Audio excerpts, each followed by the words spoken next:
زیارت عاشورہ کا نورانی فقرہ جس کی میں نے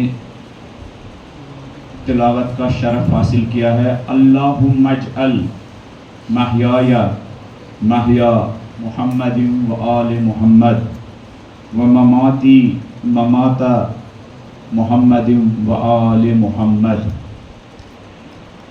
پالنے والے، میں ہر زندگی کی دعا نہیں کرتا ہوں، میں ہر زندگی پر راضی ہوں۔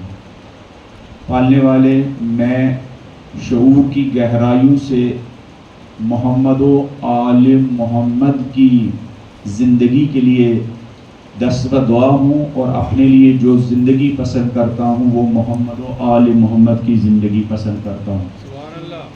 میرے لیے جو معیار زندگی ہے وہ محمد و آل محمد کا معیار ہے۔ اہل بیت علیہ السلام کی ایک بڑی خصوصیت یہ ہے کہ اہل بیت نے مختلف طریقوں سے اپنے مشن کی، خدائی مشن کی، اور اپنی رسالت انجام دینے کے لیے مختلف ذریعے اور مختلف وسیلے استعمال کیے۔ جب ہم اہل بیت علیہ السلام کی زندگی پر سرسری انداز میں نظر دوڑاتے ہیں تو ایسا لگتا ہے کہ محمد و آل محمد نے جو زندگی بسر کی، ابھی تک ان کا نام و نشان باقی نہیں رہنا چاہیے تھا۔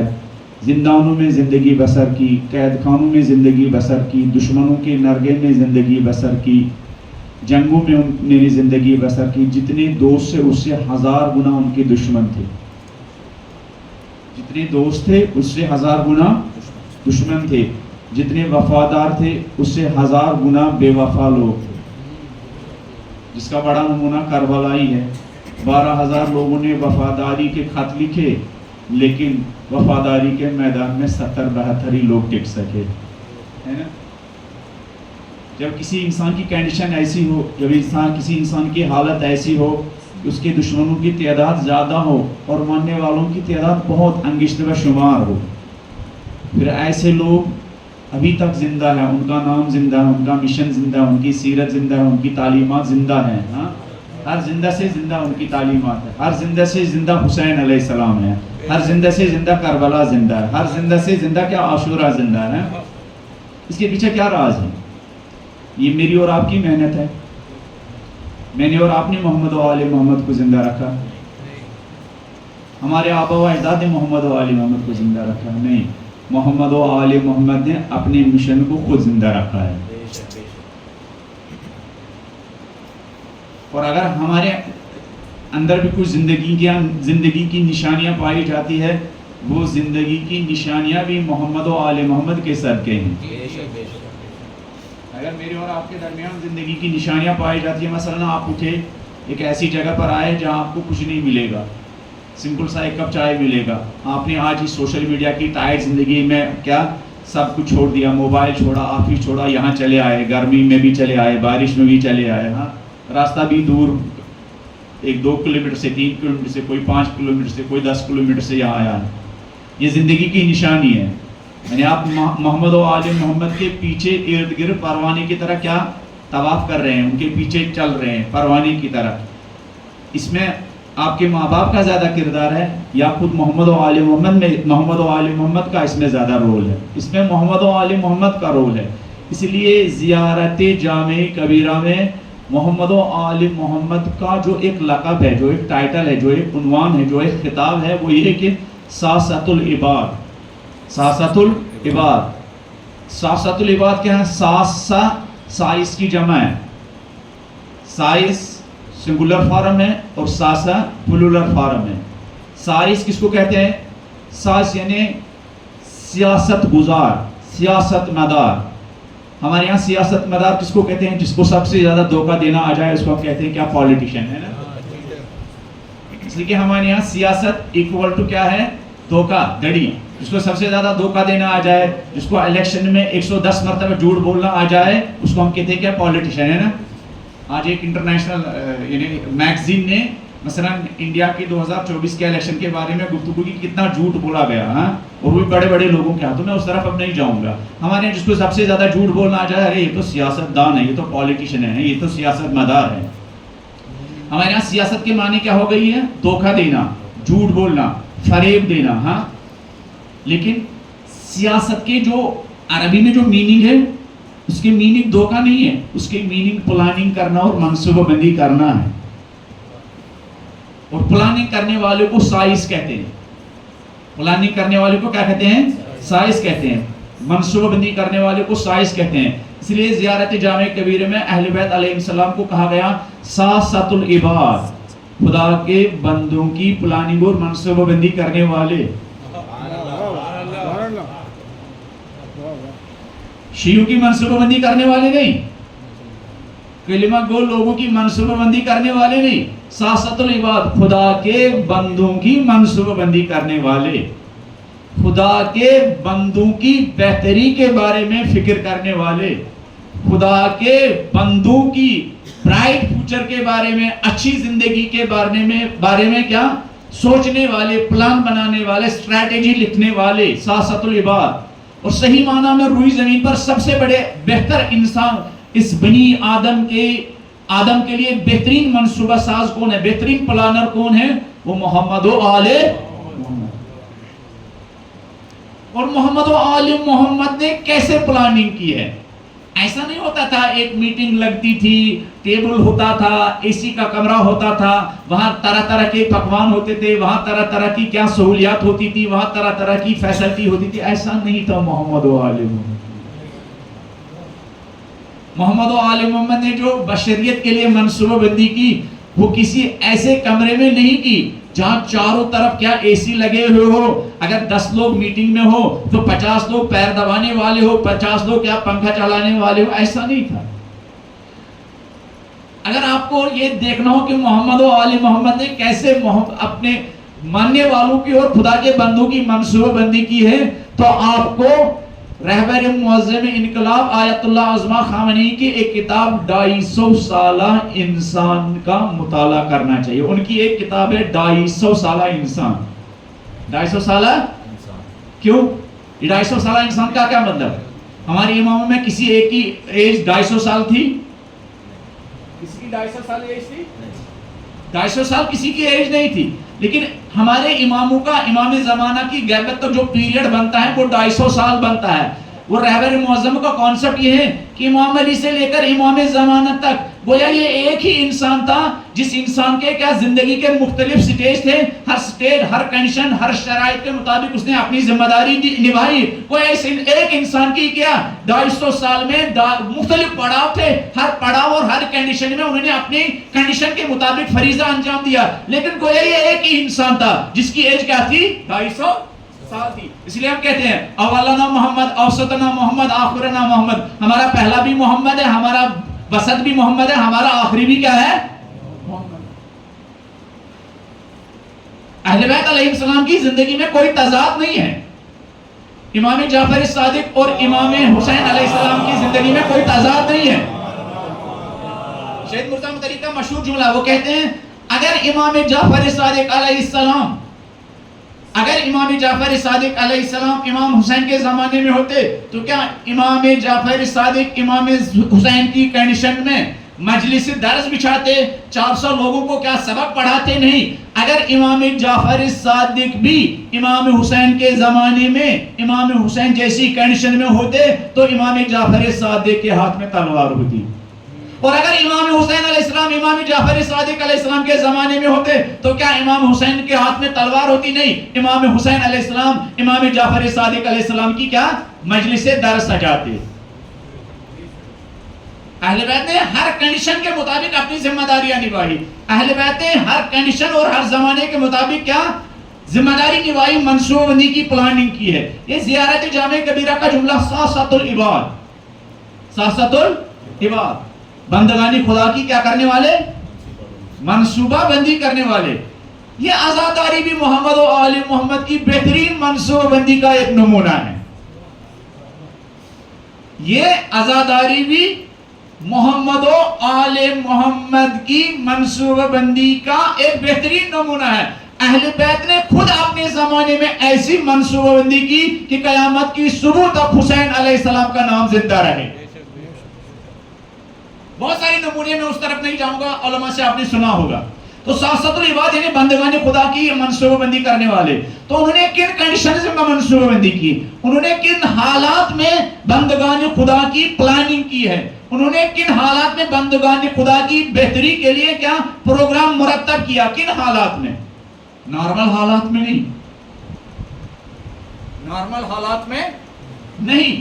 ایک نمونہ بتایا میں نے، 250 سالہ انسان، آپ کتاب کا مطالعہ کیجئے، اس کے ہیڈ لائنز ہی پڑھیے، اس کی فہرست ہی پڑھیے، تو آپ کو اندازہ ہو جائے گا اہل بیت نے کیا کیا۔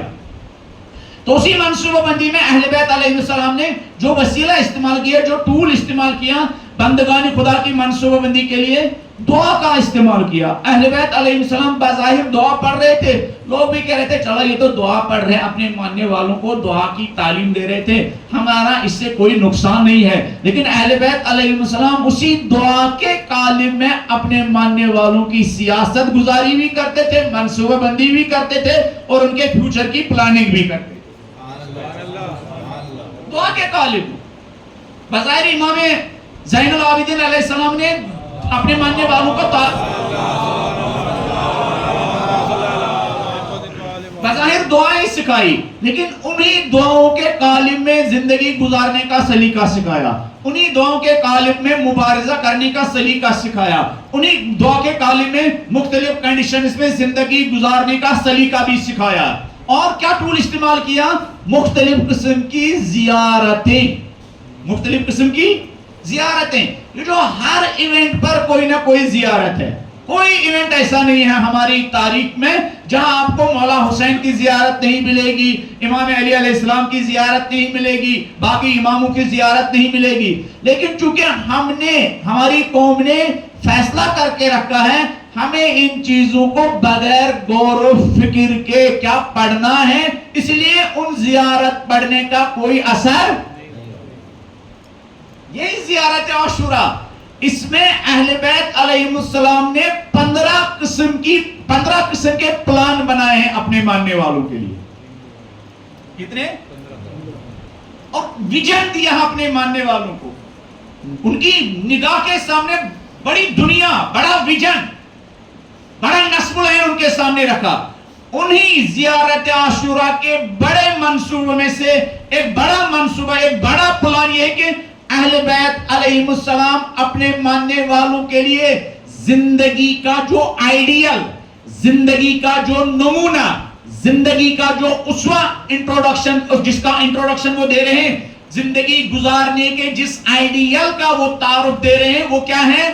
اللہم اجعل محیای محیا محمد و آل محمد۔ جب محمد و آل محمد کا عاشق، جب محمد و آل محمد کا محب، جب محمد و آل محمد کا چاہنے والا روزانہ صبح زیارت عاشورہ پڑھتا ہے، غور و فکر کے ساتھ پڑھتا ہے، اور پھر اس جملے تک آتا ہے، ہاتھ بلند کر کے کہتا ہے اللہم اجعل محیای محیا محمد و آل محمد۔ پالنے والے، یہ محمد و آل محمد کی زندگی کتنی پرفیکٹ زندگی ہے، کتنی کامل زندگی ہے، کتنی خوبصورت زندگی ہے۔ پالنے والے، اگر میرے حصے میں کسی زندگی کو مقدر کرنا، میرے لیے محمد و آل محمد کی زندگی کو مقدر بنا دینا۔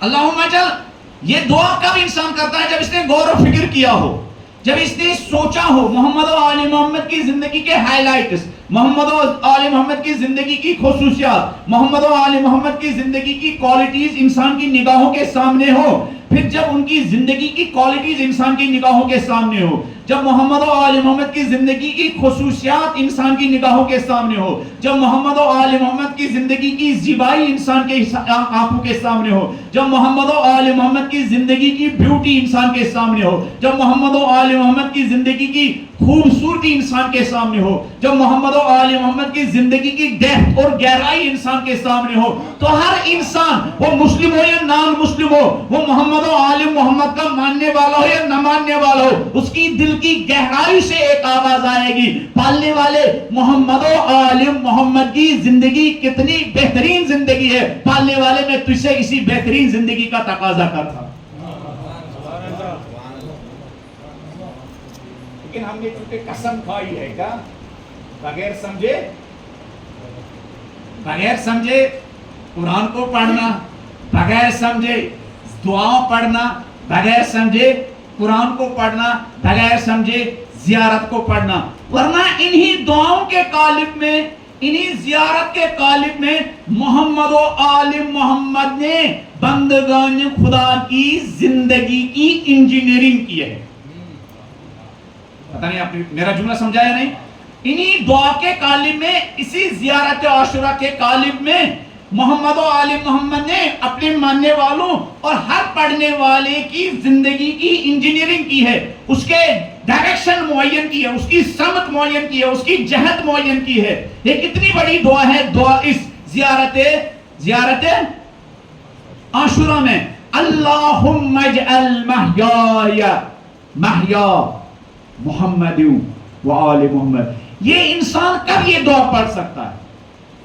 جب انسان نے محمد و آل محمد کی زندگی کی کچھ خصوصیات اس کی نگاہوں کے سامنے ہو. جب محمد و آل محمد کی زندگی کی خوبصورتی انسان کی نگاہوں کے سامنے ہو، ہے نا. آپ کسی دوست کے ہاں جاتے ہیں دعوت کے لیے، پھر آپ ان کے مکان کو دیکھتے ہیں، ان کے ڈائننگ روم کو دیکھتے ہیں، اندر سے ایک آواز آتی، کتنی اچھی ڈیزائننگ کی ہے پالنے والے، مجھے بھی پیسہ مل جاتا تو میں بھی اسی طرح کا ایک مکان بنا دیتا، ڈائننگ روم کی ڈیزائننگ اسی انداز میں کرتا. جب اس کی خوبصورتی آپ نے دیکھا ہے نا، جب اس مکان کی خوبصورتی آپ نے دیکھی ہے، پھر آپ جا کے اندر سے آپ کی آواز آتی ہے. جب آپ محمد و آل محمد کی زندگی کی، وہ بھی نارمل کنڈیشن میں نہیں.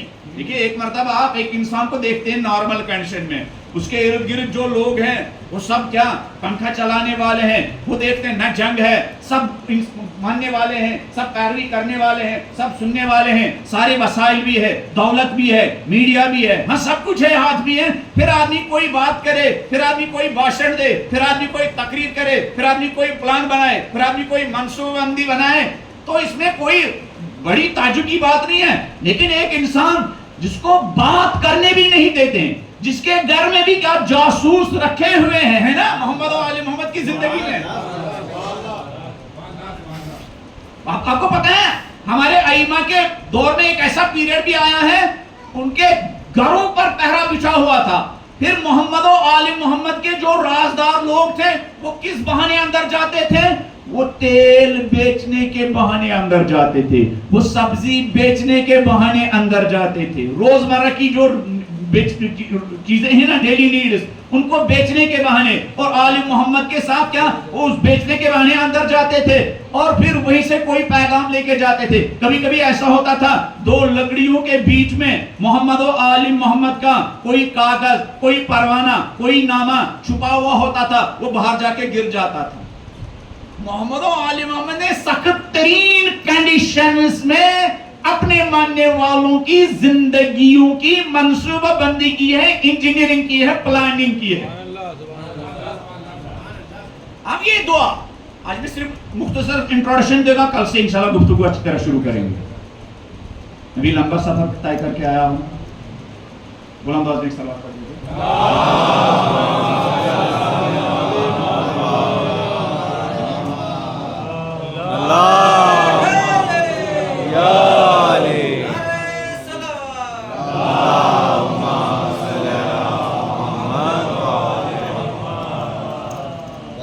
سلامتی رہبر معظم بلندتر سلام.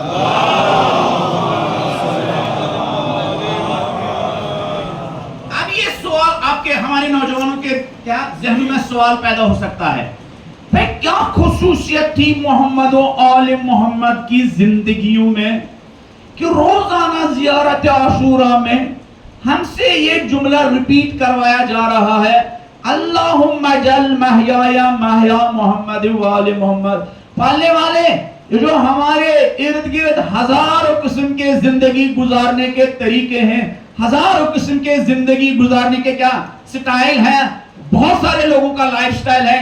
سوشل میڈیا ایک لائف سٹائل کو کنٹینیوسلی پروموٹ کر رہا ہے، ہالی ووڈ اور بالی ووڈ کنٹینیوسلی ایک لائف سٹائل کو پروموٹ کر رہا ہے، اور پھر صبح ماں باپ کی تربیت کے صدقے یا محرم کے صدقے، ان مجلسوں کے صدقے جب میں زیارت عاشورہ پڑھتا ہوں، وہاں تو میرے سامنے ایک نیا ہی کیا ایک پرانے زمانے کے لوگوں کا لائف سٹائل کیا خدا سے مانگنے کی مجھے کیا دعا اس کے لیے کروائی جاتی ہے.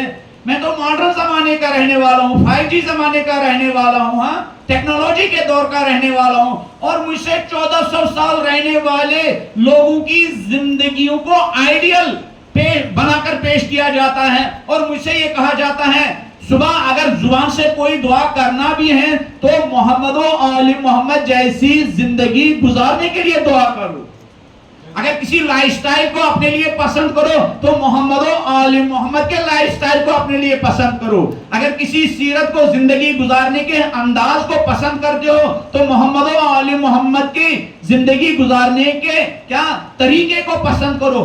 اس زندگی میں کیا تھا کہ آج ماڈرن دور میں وہ چیز نہیں ہے۔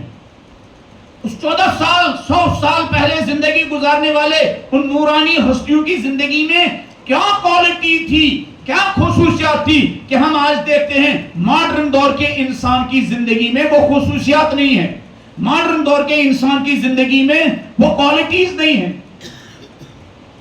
ہلکا سا اشارہ کروں گا آج اور آج کی مناسبت سے، پوری کنٹری سوگ میں ہے، پوری کنٹری اس وقت کیا سوگ میں ہے کہ 36 گھنٹے ایک لیڈی ڈاکٹر بیماروں کا علاج کرنے کے بعد تھک جاتی ہے، 36 گھنٹے بیماروں کا علاج کرنے کے بعد کیا تھک جاتی ہے، اور 10-15 انسان نما درندے اس ڈاکٹر پر رحم کرنے کے بجائے، اس کے تھکے ہوئے بدن پر چادر ڈالنے کے بجائے اس کی اس انداز میں بے حرمتی کرتے ہیں کہ اب پورا ملک کیا پوری کنٹری شوق میں ہے کہ ان ڈاکٹروں کو، انسانیت کے خدمت گزاروں کو ہمیں آنکھوں پر رکھنا چاہیے، اور اس بے دردی کے ساتھ ان کا ریپ کیا جاتا ہے نا؟ یہ آج کی بات ہے نا؟ آج کی بات ہے نا؟ یہاں کی بات کیا ہے؟ اس طرف دیکھیے 7 سمندر پار ہزاروں بچوں کو جن کے ہاتھ میں پین ہونا چاہیے تھا، جن کے ہاتھ میں کاپی ہونی چاہیے تھی، جن کے ہاتھ میں کتاب ہونی چاہیے تھی، ہاں جن کے ہاتھ میں ماں کا فیڈر ہونا چاہیے تھا، ہاں جن کو کسی اسکول میں ہونا چاہیے تھا، ہاں ان بچوں پر کیا ٹیکنالوجی اور سائنس کے ذریعے تیار کردہ بم گرائے گئے ہیں، وہ بم جن کو خود نیتن یاہو جیسے درندوں پر گرنا چاہیے تھا، وہ بم معصوم بچوں پر گرائے جا رہے ہیں۔ معصوم بچوں کا کوئی ریلیجن ہوتا ہے؟ معصوم بچے کسی ریلیجن سے تعلق نہیں رکھتے ہیں، اور پوری دنیا میں سناٹا ہے۔ جس طرح لوگ چھوٹے چھوٹے کیڑے مکوڑوں کو اپنے پیروں تلے رونتے ہیں، اسی طرح انسانیت روندی جا رہی ہے اور کسی کو کوئی فکر نہیں ہے، جیسا لگتا ہے اس دنیا میں کچھ نہیں ہوا، جیسا لگتا ہے ان بچوں کا مرنا کیا ان کیڑے مکوڑوں کا مارنے کے برابر ہے، کچھ نہیں ہے۔ ہمارے جس زمانے میں ہم جی رہے ہیں، جس زمانے میں ہم اور آپ زندگی بسر کر رہے ہیں، اور دعویٰ کیا ہے؟ انسان چاند پر پہنچ چکا ہے، انسان چاند پر پہنچ چکا ہے، لیکن زمین پر حیوانوں سے بدتر انداز میں زندگی گزار رہا ہے۔ چاند پر پہنچنے سے کیا فائدہ جب آپ کو زمین پر کیا روئی زمین پر انسانوں کے انداز میں جینے کا کیا سلیقہ نہیں آتا ہے؟ چاند پر پڑاؤ ڈالنے سے کیا فائدہ جب آپ کو اپنے ارد گرد لوگوں کا درد نہیں ستا رہا ہے؟ اب ان حالات میں جب ماڈرن دور کا انسان جس کے بڑے بڑے دعوے ہیں، جب ٹیکنالوجی کا دور کا انسان جس کے بڑے بڑے دعوے ہیں، جس نے گویا ایک اعلان کر رکھا ہے کہ ہم نے خدا کا آلٹرنیٹو کس کو بنایا ہے؟ ہم نے خدا کا آلٹرنیٹو ڈھونڈ لیا ہے، ہم نے دین کا آلٹرنیٹو ڈھونڈ لیا ہے، ہم نے وحی کا آلٹرنیٹو ڈھونڈ لیا ہے، ہم نے ریلیجن کا آلٹرنیٹو ڈھونڈ لیا ہے۔ وہ آلٹرنیٹو کیا ہے؟ وہ آلٹرنیٹو ٹیکنالوجی ہے، وہ آلٹرنیٹو کیا ہے؟ وہ سائنس ہے، وہ آلٹرنیٹو کیا ہے؟ وہ ہماری دور کی کیا ترقی ہے۔ الیاذ باللہ، یہ دعویٰ ہے آج کے انسان کا، لیکن حالت کیا ہے؟ حالت یہ ہے کہ یہ انسان پتھر کے زمانے کے انسان سے بھی کیا سنگ دل بن گیا ہے۔ پتھر کے زمانے کا کہ انسان سے بھی کیا زیادہ سنگ دل بن گیا ہے۔ بقول شہید استاد مرزا مطہری کے پتھر کے زمانے کے انسان میں آج کے زمانے کے انسان میں کیا فرق ہے؟ وہ کہتے ہیں صرف ٹولز کا فرق ہے۔ قدیم زمانے کے درندہ انسانوں کے ہاتھ میں لیٹسٹ ترین ٹولز نہیں تھے، آج کے درندہ انسان میں لیٹسٹ ترین ٹولز پائے جاتے ہیں اور ہتھیار اور وسائل پائے جاتے ہیں۔ پتھر کے زمانے کے انسان میں آج کے زمانے کے انسان میں گولز کی لحاظ سے کوئی فرق نہیں پڑا ہے. اس کے گولز بھی درندے تھے, آج کے انسان کے بھی گولز کے ہر درندگی ہے. فرق کیا ہے؟ قدیم زمانے کے پتھر کے زمانے کے انسان کے ہاتھ میں کیا اس طرح کے لیٹسٹ ترین ٹولز نہیں تھے, وسائل نہیں تھے. ہاں, آج کے انسان کے ہاتھ میں یہ وسائل پائے جاتے ہیں. اب اس دور کے لیے محمد و آل محمد کا پیغام, اس دور کے لیے محمد و آل محمد کا زندگی گزارنے کا پیغام. کربلا کی طرف بھی ہلکا سا اشارہ کروں گا اور آپ کی ذمہ تمام ہوگی. محمد و آل محمد کی زندگی کی خصوصیات جس کے لیے ہم دعا کرتے ہیں, محمد و آل محمد کی زندگی کی کوالٹیز جس کے لیے ہم دعا کرتے ہیں. آج کے انسان انسانوں کو وہ رائٹس, وہ حقوق, وہ احترام, وہ ریسپیکٹ نہیں دے پاتا ہے جو رائٹس, جو حقوق, جو احترام محمد و آل محمد اپنے زمانے میں حیوانوں کو دیتے تھے. محمد و آل محمد نے جو ریسپیکٹ حیوانوں کو دیا, ماڈرن زمانے کا انسان کو وہ ریسپیکٹ نہیں دیتا ہے. محمد و آل محمد نے اس زمانے میں جو ریسپیکٹ, جو حقوق, جو رائٹس حیوانوں کو دیے, آج کا انسان کو بھی وہ رائٹس اور وہ حقوق دینے سے قاصر ہے. محمد و آل محمد اس زمانے میں انسانوں کے بارے میں, انسان تو دور, حیوانوں کے بارے میں, جن چیزوں کے بارے میں فکر مند تھے. آج کا ماڈرن زمانے کا انسان, عام انسان تو چھوڑیے, اپنے پیرنٹس کے بارے میں, اپنے ماں باپ کے بارے میں وہ فکر نہیں رکھتا. اللہم اجعل محیایا محیا محمد و آل محمد. پالنے والے, میں محمد و آل محمد کے انداز میں زندگی بسر کرنا چاہتا ہوں. اس زندگی کی کوالٹی کیا تھی؟ اس زندگی, اس محمد و آل محمد نے محمد و آل محمد کی زندگی میں انسانی ویلیوز کی اہمیت, محمد و آل محمد کی زندگی میں انسانی قدروں کی اہمیت, محمد و آل محمد کی زندگی میں انسانی احترام کی اہمیت, محمد و آل محمد کی زندگی میں انسانی شرافتوں کی اہمیت, محمد و آل محمد کی زندگی میں انسانی فضیلتوں کی اہمیت, محمد و آل محمد کی زندگی میں انسانی کمالات اور انسانی عظمتوں کی اہمیت. نہج البلاغہ کا ایک نمونہ آپ کی خدمت میں پیش کرتا ہوں, پھر اندازہ لگائیے. ہم فخر سے کہنا چاہیے علی ہمارا کیا ہے, امام ہے. اور ایک مرتبہ نہیں, اسی لیے بعض علماء کے بارے میں ہے, آیت اللہ بہجت اپنے استاد سید علی قاضی کے بارے میں نقل کرتے ہیں. میں نے ایک دن ان کو خواب میں دیکھا. ان تمام علماء جنہوں نے اپنی زندگی سے ہمیں محمد و آل محمد کا کردار, جن کے کردار سے محمد و آل محمد کے کردار کی جھلک نظر آتی تھی, ان تمام علماء کی مغفرت کے لیے, بلندی درجات کے لیے اور ان کی معرفت ہم سب کو حاصل ہونے کے لیے بلند آواز میں بی بی زہرا اولاد فاطمہ زہرا کی شان میں ایک صلوات پڑھ دیجیے.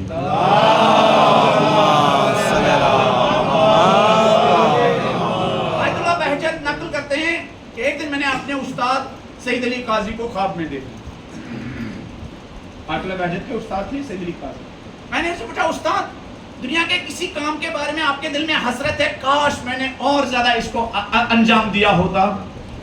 آقا اب آپ اس دنیا سے جا چکے ہیں, لیکن دنیا کے کسی عمل کے بارے میں کوئی حسرت ہے جس کے بارے میں آپ کو کیا دل سے آواز آتی ہو, کاش میں نے زیادہ اس کام کو انجام دیا ہوتا؟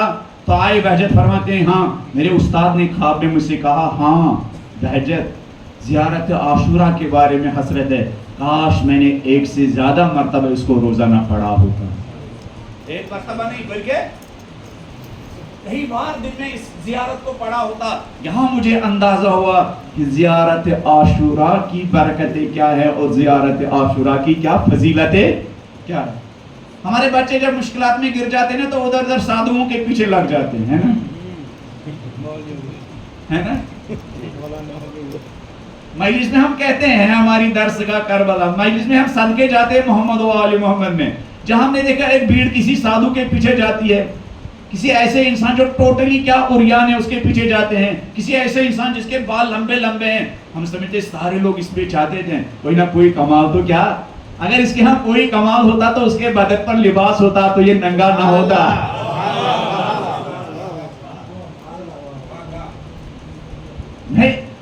عریانیت کس کی نشانی ہے؟ انسانیت کی نشانی نہیں ہے, حیوانیت کی نشانی ہے. عریان چلنا انسانیت کی نشانی نہیں ہے. انسانیت کی نشان لباس ہے. اب سڑک پر گلی میں کسی جگہ آپ کو ایک عریان انسان نظر آتا ہے جس کے ارد گرد ایک بھیڑ ہوتی ہے. بھیڑ ہی تو ہوتی ہے, سمجھدار لوگ تو نہیں ہوتے ہیں, بھیڑ باڑ ہوتی ہے. اور وہ بھیڑ باڑ کیا اس کے قدموں کو چومتے ہیں, اس کے سر کو چومتے ہیں, اس کو ہاتھوں کو چومتے ہیں, اور پھر محمد و آل محمد کے ماننے والے کے منہ میں پانی آ جاتا. ارے شاید کیا یہاں ہی میری بگڑی بن جائے گی. آپ کی بگڑی بنے گی نہیں, آپ کی بگڑی اور بگڑ جائے گی.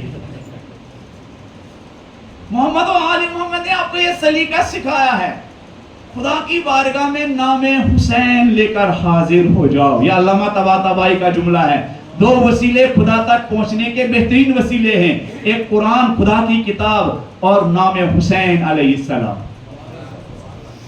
خدا تک پہنچنے کے 2 وسیلے بہترین وسیلے ہیں جو بہت کارگر ہے. یہ جو میں علامہ طباطبائی کہتا ہوں, یہ آیت اللہ بہجت کہتا ہوں, آپ یہ نہ سمجھیے یہ پتہ نہیں مولانا صاحب کسی جھونپڑی میں رہنے والے عام انسان کی بات کر رہے ہیں.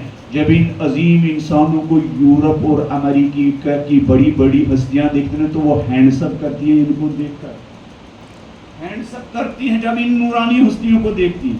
کتنے یورپ اور امریکہ کے دانشور نے کہا ہماری زندگی کا بڑا کمال یہ ہے کہ کچھ دن علامہ طباطبائی صاحب تفسیر المیزان کے ساتھ بیتے ہیں. ہماری زندگی کا بہترین دن وہ ہے جس دن ہم نے کیا علامہ طباطبائی کے نورانی چہرے کو دیکھا. بی بی معصومہ کم کے حرم میں دفن ہے. بی بی معصومہ کم کی زیارت کے بعد ان علماء بی بی کے ان خدمت گزاروں کی زیارت کے لیے بھی جانا چاہیے, اور وہاں کم سے کم ایک سورہ فاتح بھی انسان کو کیا پڑھنا چاہیے. تو یہ زیارت عاشورہ کا جملہ اللہم اجعل محیایا محیا محمد و آل محمد.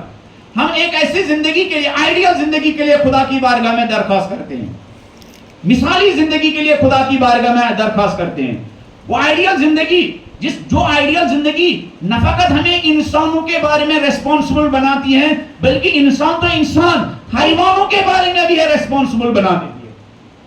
وہ محمد و آل محمد, وہ زندگی جس زندگی میں نہ فقط ہم اپنے ارد گرد رہنے والے لوگوں کے بارے میں ریسپانسبل ہیں بلکہ ہمارے ارد گرد جو حیوان ہیں, جو جانور ہیں, ان حیوانوں کے بارے میں بھی اس زندگی کے بعد, اس زندگی کو سمجھنے کے بعد اپنے آپ کے شانوں پر آپ ریسپانسبلٹی محسوس کریں گے, ذمہ داری محسوس کریں گے. ہمارے چوتھے امام زین العابدین علیہ السلام,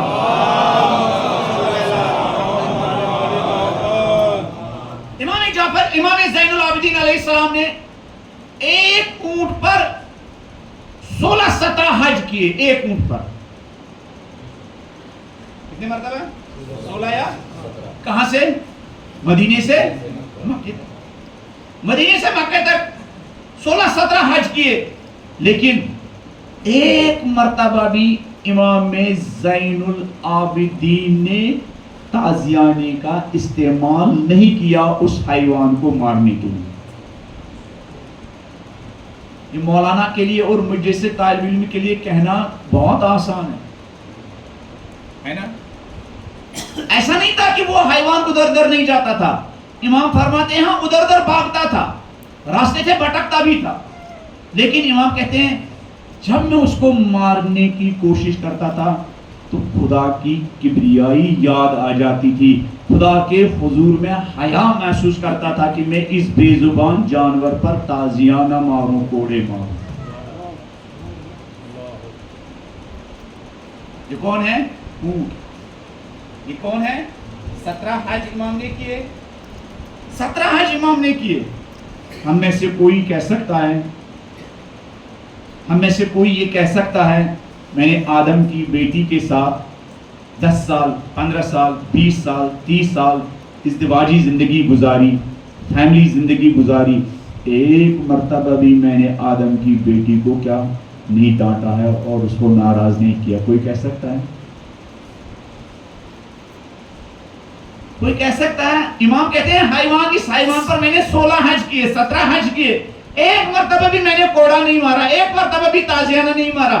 ایسا نہیں ہے وہ حیوان ادھر ادھر نہیں بھاگتا تھا, ایسا نہیں تھا اس سے غلطی نہیں ہوتی تھی, ایسا نہیں تھا کہ وہ راستے سے بھٹکتا تھا, لیکن جہاں میں ارادہ کرتا تھا تازیانہ ماروں تو خوف خدا کھاتا تھا. خدا کا حیا مجھے کیا روکتا تھا میں اس پر تازیانہ ماروں. یہ شہادت گئی الفت میں قدم رکھنا ہے. لوگ آسان سمجھتے ہیں مسلمان ہونا. سبحان اللہ سبحان اللہ واہ واہ واہ. یہ شہادت گئے الفت میں قدم رکھنا ہے. لوگ آسان سمجھتے ہیں اہل بیت کا ماننے والا ہونا. یہ شہادت گئے الفت میں قدم رکھنا ہے. لوگ آسان سمجھتے ہیں اہل بیت اور امام حسین کا عزادار ہونا.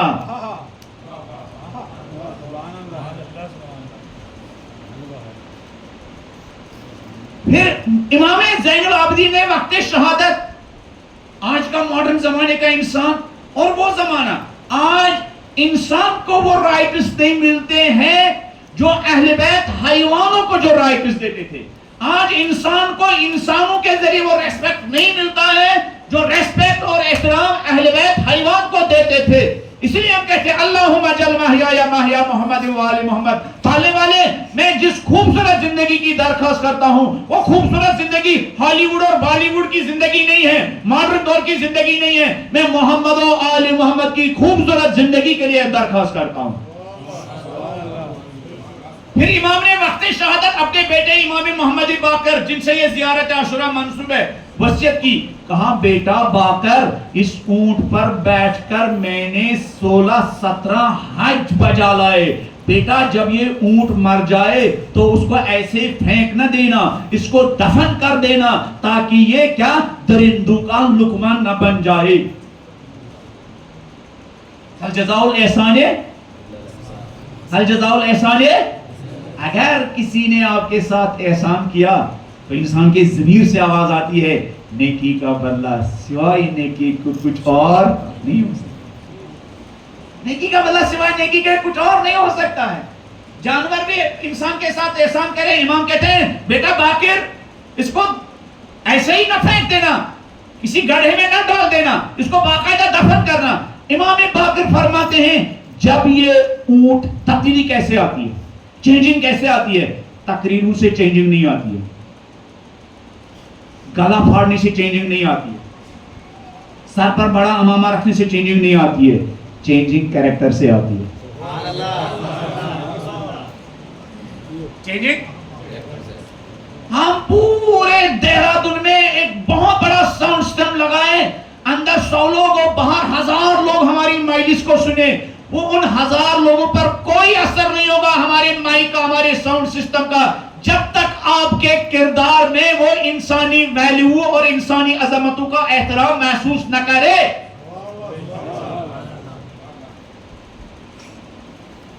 جب تک وہ یہ نہیں دیکھے یہ جو جماعت حسین کا نام لے رہی ہے یہ دہرادون میں سب سے زیادہ انسانی قدروں کی پاسداری کرنے والے لوگ ہیں.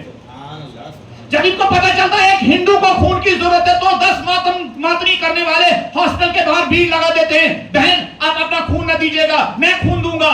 اگر اس نے پوچھا کون ہو، یہ نہیں بتائے گا میں کس باپ کا ہوں، یہ کہو میں حسین علیہ السلام کا عزادار ہوں. پھر اس ہندو کو یہ کہنے کی ضرورت نہیں پڑے گی کل جلوس ہے، کل مجلس سے آپ بھی آئیے گا، وہ آپ سے خود ہی ایڈریس پوچھے گا. جس درسگاہ سے آپ نے انسانی عظمتوں انسانی ویلیو کا احترام سیکھا ہے مجھے اس کا ایڈریس بتا جائے، میں بھی وہاں حاضر ہو جاؤں گا.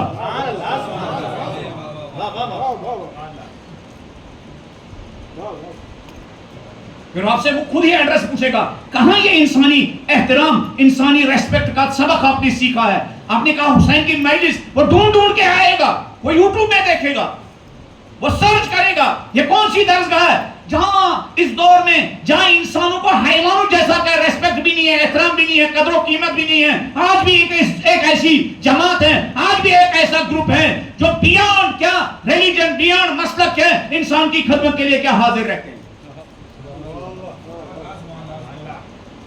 امام نے کہا بیٹا باقر اس کو دفن کر دینا. امام باقر علیہ السلام پھر نقل کرتے ہیں کہ امام کے بعد باپ کے بعد امام زین العابدین کے بعد وہ اونٹ جب میں نے اس کو باندھا، میں امام کو اپنے والد کو دفن کر کے جب گھر آیا تو میں نے استبل میں اس کو باندھا. استبل کہتے ہیں نا، استبل سمجھتے ہیں جہاں حیوان باندھے ہوئے ہوتے ہیں. کہا میں نے استبل میں باندھا.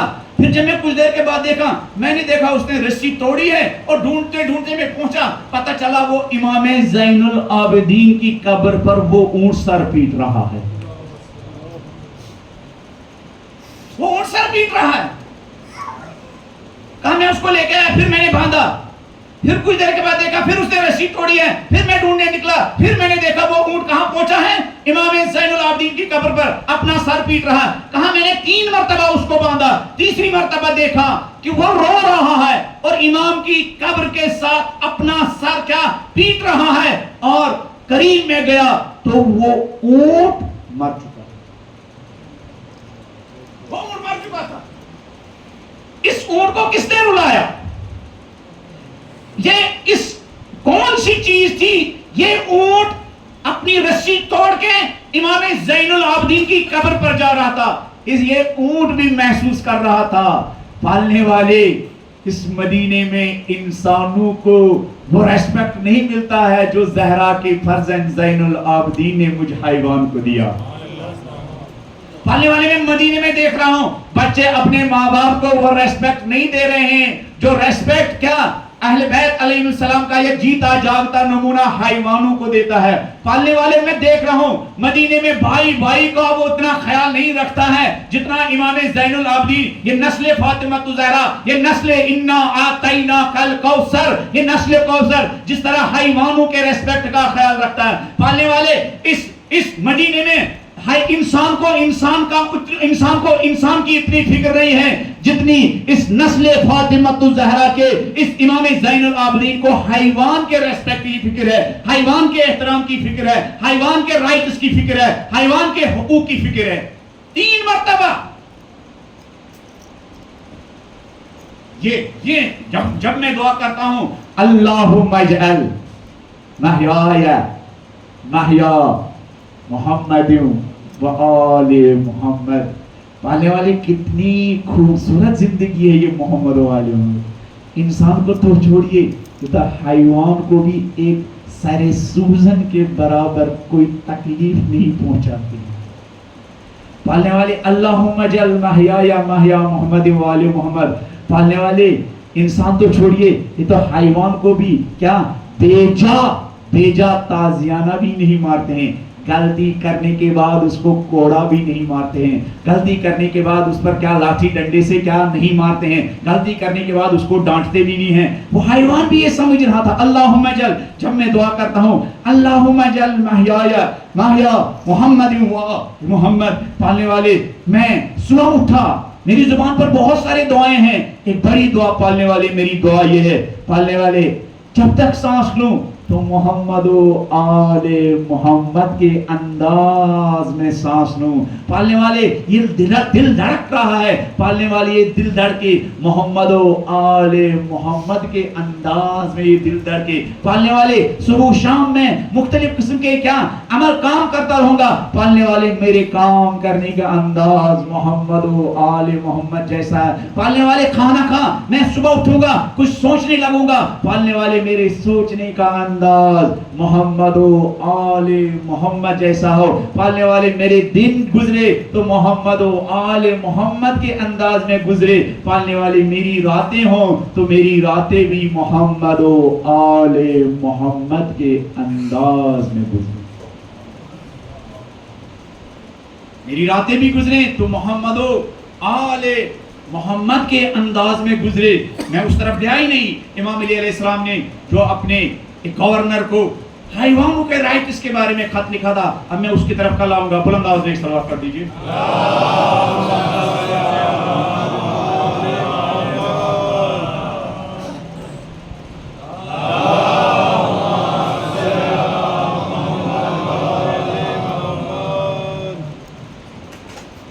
جنہوں نے صدق کی دل سے زیارت عاشورہ کو شعور کے ساتھ پڑھا ہوتا ہے، ان کی زندگی میں محمد و آل محمد کی زندگی کی جھلکیاں نظر آتی ہیں۔ جو دل کی گہرائی سے یہ دعا پڑھتے ہیں، جن کے لیے یہ دعا صرف لقلقہ زبان نہیں ہوتا ہے، جن کے لیے یہ دعا صرف ایک کیا ایسے الفاظ کا ورد نہیں ہوتا ہے، جو شعور کی گہرائیوں سے یہ دعا کرتے ہیں، ان کی زندگیوں میں آج بھی نارمل لائف میں نہیں، جنگ کے میدان میں ان کی زندگیوں میں یہی محمد و آل محمد کی زندگی کی خوشبو نظر آتی ہے۔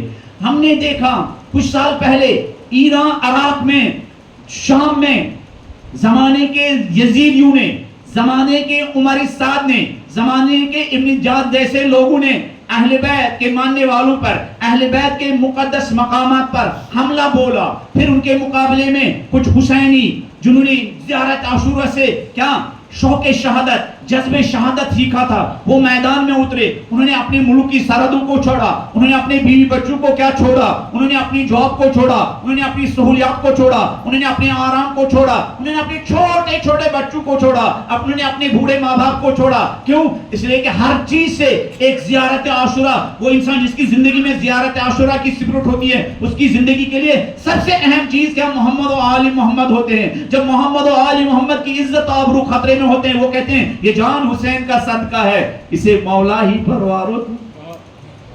یہ جان حسین کا صدقہ ہے. جب حسین کی عزت و حرمت پر خطرہ ہو تو یہ جان حسین پر لٹا، اس لیے کہ حسین کی دی ہوئی جان ہے. شہید قاسم سلیمانی کے دوست کا کہنا ہے جنوری کا مہینہ تھا، تہران میں برف باری ہو رہی تھی.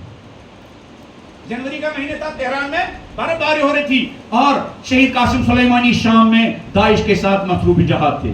ایک مرتبہ نے وہاں سے فون کیا، جب ہمارے ساتھ فون پر بات کر رہے تھے تو فون سے صاف گولی چلنے کی آواز آ رہی تھی. ایسا لگ رہا تھا سلیمانی کسی ہوٹل میں نہیں ہے بلکہ محاذ پر ہے، بارڈر پر ہے، اور گولی چلنے کی آواز کیا آ رہی ہے. ہم نے کہا سلام کیا، اور انہوں نے وہاں سے پلٹ کے کہا کہ میں نے سنا تہران میں برف باری ہو رہی ہے. میں نے کہا ہاں برف باری ہو رہی ہے، خیریت تو ہے؟ کہا دیکھو برف باری ہو رہی ہے. برف کے زمانے میں ہماری فوجی چھاونی کے سامنے جو پہاڑ ہیں، اس پہاڑ سے کیا ایک جنگلی ہرن ہماری چھاونی کے پاس آتے ہیں، سائبان کے نیچے آتے ہیں، چھت کے نیچے آتے ہیں. دیکھو ان ہرنوں کا بہت خیال رکھنا. دیکھو برف باری کی وجہ سے کیا مر نہ جائے، ان کے کھانے کا بھی انتظام رکھنا، ان کی گرمی کا بھی انتظام کرنا. جنگ میں ایک انسان میدانی جنگ میں ہے، لیکن اس کو یاد آ رہا ہے کہ نہیں ہماری فوجی چھاونی کے سامنے ونٹر میں، سردیوں میں، برف باری کے زمانے میں یہ جانور اپنے جنگل کو چھوڑ کے آتے ہیں ہماری فوجی چھاونی کے سامنے. یہ امام زین العابدین کا غلام اپنے ساتھی سے کہتا ہے دیکھو ان جانوروں کی ریسپانسبلٹی ہمارے شانوں پر ہے، کہیں ان کو ان کے تئیں جو ذمہ داریاں ہیں، جو ریسپانسبلٹی ہے، ان سے غفلت نہ برتنا، ان کی ذمہ داری انجام دینا، ان کو ایک چھت کے نیچے رکھنا تاکہ برف سے یہ محفوظ رہے، ان کے کھانے کا بھی انتظام رکھنا تاکہ یہ بھوک سے مر نہ جائے. یہ نسل کہاں سے تربیت پائی ہے کہ میدانی جنگ میں بھی ان کو کیا، میدانی جنگ میں بھی ان کو جانوروں کا خیال رہتا ہے.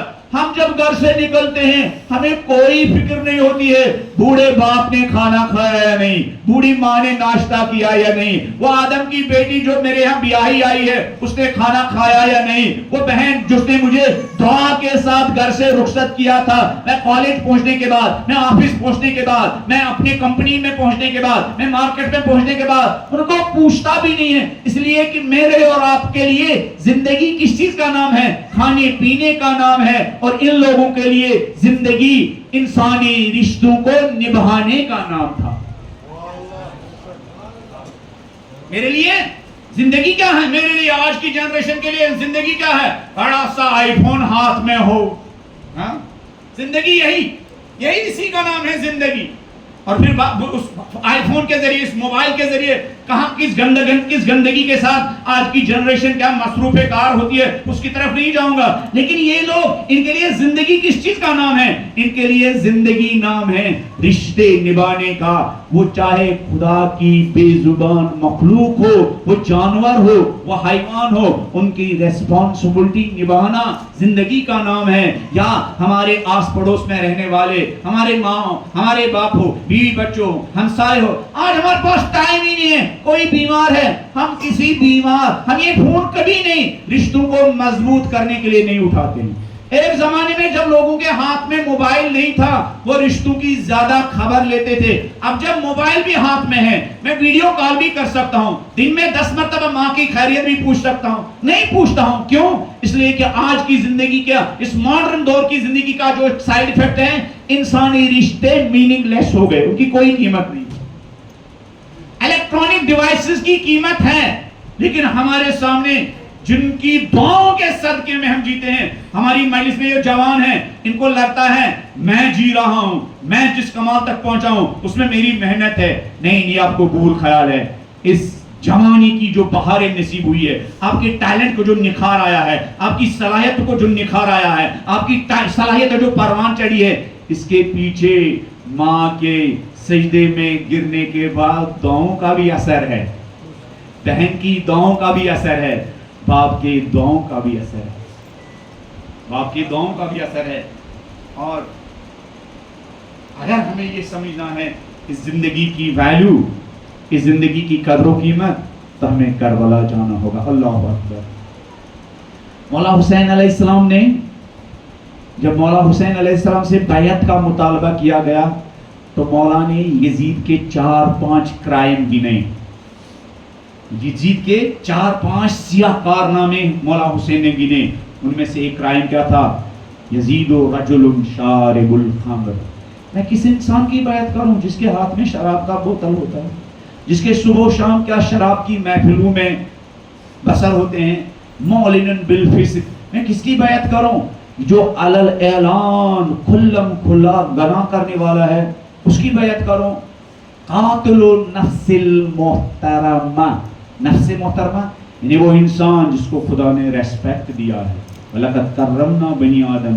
یہ یزید شریف انسان کا قاتل ہے, یہ یزید انسانی قدروں کا قاتل ہے, یہ یزید انسانی شرافتوں کا قاتل ہے, یہ یزید انسانی ویلیووں کا قاتل ہے. انسانی ویلیووں کا قاتل, انسانی ویلیوز کی پامالی کرنے والے انسان کے ساتھ حسین کی ہمیشہ کی جنگ ہے. اگر کل کے یزید نے انسانی ویلیوز کی پامالی کی, حسین کی اس کے ساتھ جنگ تھی. اگر آج بھی کوئی انسان انسانی ویلیووں کی پامالی کرتا ہے تو سمجھو حسین علیہ السلام کی اس کے ساتھ جنگ. حسین علیہ السلام کے لیے اس میننگ تھی اس بات کی کہ انسانوں کی ہدایت, انسانوں کی رہنمائی, انسانوں کو ڈارکنیس سے نکالنا. مولا حسین نے 27 رجب 61 ہجری کو مدینے سے نکلنے کے بعد سے لے کر جب تک روز عاشوراء زیر خنجر تھے, انسانوں کو ان کا رائٹ اور ان کے رائٹس, ان کو حقوق دینے کے لیے جگہ جگہ حسین علیہ السلام نے آواز بلند کی. لوگوں کو سمجھا رہے تھے کہ کس راستے پر گامزن ہو. انسانوں کی, ایک امام کے شانوں پر انسانوں کی سب سے بڑی ریسپانسبلٹی کیا ہے؟ من الظلمات الی النور. انسانوں کو ڈارکنیس سے نکالنا امام کی سب سے بڑی ریسپانسبلٹی ہوتی ہے. انسانوں کو تاریکی سے نکالنا امام کی سب سے بڑی ذمہ داری ہوتی ہے. اور مولا حسین علیہ السلام نے کس خوبصورتی کے ساتھ یہ ذمہ داری نبھائی, سختیوں میں نبھائی.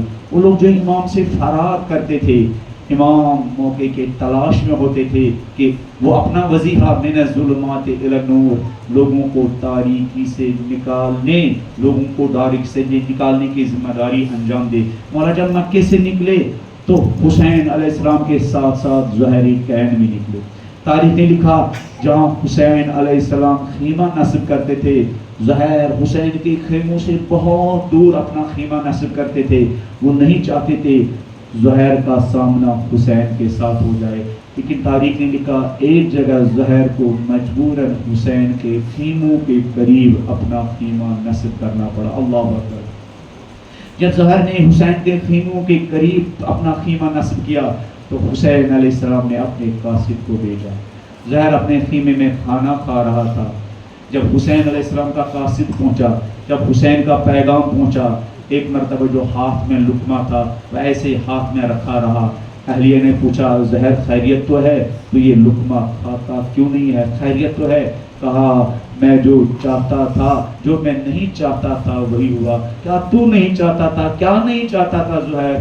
میں حسین علیہ السلام کا سامنا نہیں کرنا چاہتا تھا, میں حسین علیہ السلام کا سامنا نہیں کرنا چاہتا تھا, لیکن حسین علیہ السلام نے میرا خیمہ دیکھ کر مجھے پیغام بھیجا. کس کا پیغام بھیجا ہے؟ اپنی نصرت کے لیے پیغام دیا ہے، اپنی مدد کے لیے پکارا۔ اللہ اکبر۔ جب ایک انسان کے اندر کیپیسٹی ہوتی ہے، جب ایک انسان کے اندر صلاحیت ہوتی ہے تو حسین وقت کا امام پیغام بھیج ہی دیتا ہے۔ ان مجلسوں کا ایک فلسفہ کیا ہے؟ ان مجلسوں کے ذریعے ہمیں اپنے اندر وہ کیپیسٹی پیدا کرنی ہے کہ پردہ غیب میں رہنے والا امام ہمارے لیے بھی اسی طرح پیغام بھیجے۔ اے دہرادون کے جوانوں اٹھو، تم نے میرے جد کے لیے آنسو بہانے کے بعد وہ صلاحیت پیدا کی ہے، اب تم میرے انقلاب میں کام آ سکتے ہو۔ اللہ اکبر، اللہ اکبر۔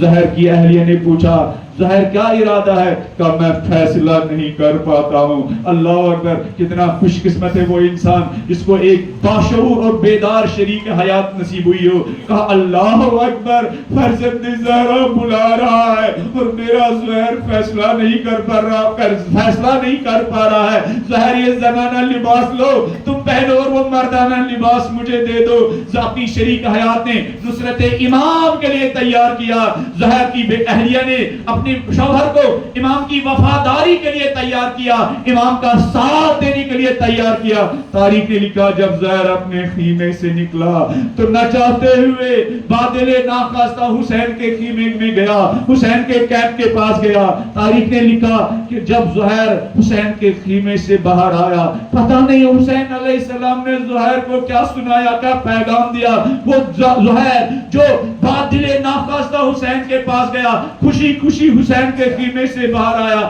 اپنے خیمے میں پہنچا، وصیت کرنا شروع کی، مال تقسیم کیا، میراث تقسیم کیا، اپنی اہلیہ سے کہا یہ تمہارا حق ہے، اپنی غلام سے کہا یہ تمہارا حق ہے۔ جب زہر اپنے خیمے سے باہر نکل رہے تھے، وہ سمجھدار اہلیہ، وہ باشعور اہلیہ قدموں میں گری، کہا زہر اب مجھے یقین ہو گیا کل محشر میں حسین کی ماں فاطمہ الزہرا تمہاری شفاعت کرے گی۔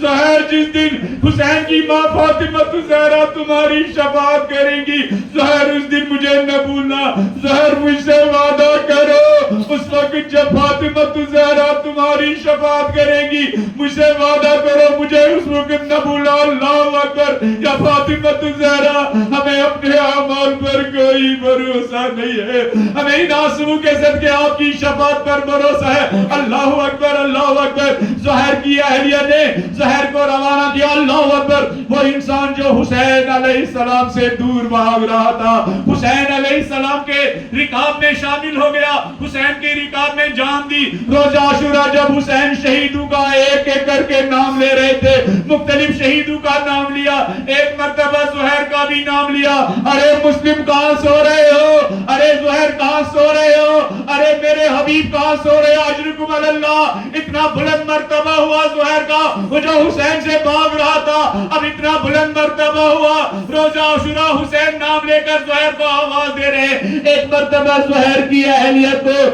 مرتبہ زہر کی اہلیہ کو گھر میں یہ احساس ہوا، شہید مرزا مطہری نقل کرتے ہیں، زہر کی اہلیہ کو گھر میں یہ احساس ہوا کربلا کے سارے شہیدوں کو کفن پہنایا گیا ہوگا، میرا زہر بے گورو کفن پڑا ہوا ہوگا۔ ایک مرتبہ غلام کو پکارا اور اس کے ہاتھ میں ایک کفن دیا، کہا زہر کے غلام یہ کفن لے کے کربلا جاؤ، زہر بے گورو کفن پڑا ہوا ہوگا، زہر کو کفن باندھنا۔